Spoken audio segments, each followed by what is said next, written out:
Welcome to Quays Community. This week we're focusing on the firefighter strike. The Fire Brigades Union called for a strike last Wednesday with around 32,000 firefighters up and down the country picketing against the proposed cuts to their pensions. Higher Broughton Community Fire Station was one of many Greater Manchester stations involved in the strike. Around 30 firefighters, including Brian's chairman David Campbell, were stood at the roadside in the protest to keep their pension age at 55 instead of 60.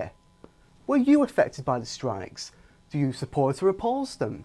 Send in your tweets with the hashtag #QuaysCommunity. Joining us in the studio is Fire Union rep and activist Simon Hickman. Thanks for coming in, Simon. My pleasure. I suppose the main question is, why were the firefighters on strike? Well, it's about trying to protect our pensions. You know, we've been in negotiations with the government for over 2 years, and at the moment they're just not for moving.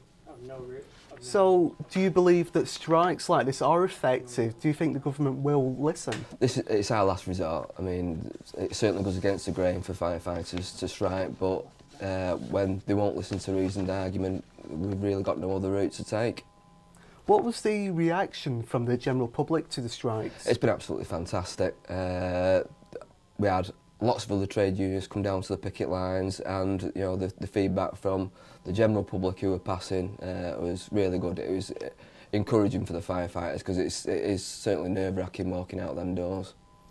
So how are strikers going to actually work this out? Are there going to be more strikes, or is there going to be more talks? As yet, we don't know. The 4-hour strike was to keep our ballot live, so that we can continue and take more industrial action if needed.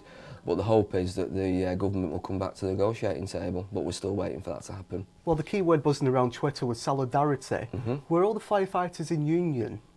Yeah, it's been absolutely fantastic. I mean, across Greater Manchester, it was 100% solid, and looking across the UK, you know, it was really strong, and the picket lines were strong as well, which I think hopefully will send a clear message to the government.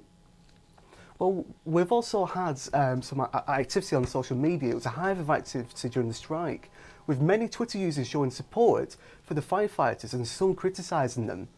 Simon Pickett thanked the Eccles community for supporting them during their fight against a ridiculous pension reform. Diane also tweeted, "Just been past Eccles fire station. Good to see so many firefighters on strike today. All the best with the picket." So how much did the public support help those who were picketing and striking? It's fantastic to know that you've got the public support. I mean, we know that it's not just firefighters that are under attack, so we thought that we would get that sort of support, and we have done traditionally, but it certainly makes it a lot easier to take that action when you know you're getting the support from the people that you serve. Also, we're referring to this map as well. This was the Salford area during the strike. We've had someone saying supporting Salford firefighters at noon today. There was also opposition from this gentleman here. "I hope fireman Sam and his cronies get their comeuppance." Did you see any other opposition during the strikes? No, personally I didn't, and I've not heard any reported throughout Greater Manchester. Obviously some people will object. They see that because they don't have it, why should we? But as a union member, it's not a race to the bottom. We think everyone should be entitled to a reasonable pension, a reasonable standard of living. Excellent. And also we had fellow firefighter Claire Hodgson tweeting, "I don't want to strike. I also don't want to be sacked at 59 without a pension because I'm not as fit and strong as a 20-year-old firefighter." And finally, Andrew Foy tweeted, "Imagine taking out a 25-year-old mortgage after paying 15 years and get told you have to pay a further 33 years for the same value." Any takers? So back to you, Tiffany. Thank you.